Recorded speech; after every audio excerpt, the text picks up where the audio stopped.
Nama saya Abdul Ghaffar. So basically saya tahu Hak Pi ni daripada service provider SIC broadband.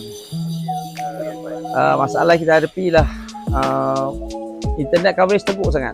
Sebab bila kita pergi tingkat 3 memang totally tak ada. Tingkat 2 walaupun kita pakai macam-macam alat tapi dia tak sampai tingkat 2. Tingkat 3 dia worst. Sebenarnya macam ni, kalau daripada pengalaman kita hadapi, lepas daripada kita guna Hak Pi memang tak ada masalah langsung. Mana-mana saya pergi ceruk ubah pun memang dapat coverage. Itu yang paling penting lah. Jadi mana-mana kita duduk pun okey. Dia lebih kepada saya nak coverage kat belah bawah.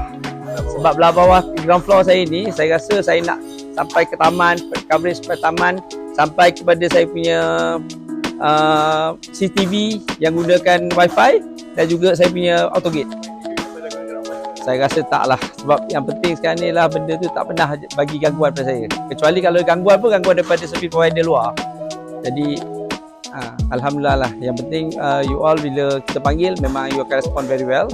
Bila kita ada isu apa-apa atau kita nak tanya soalan ke, you all respond dengan baik.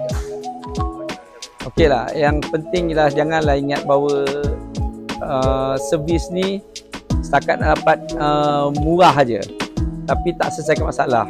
Bayar lebih sikit, sedikit premium tapi kita dapat return yang baik. Itu yang penting.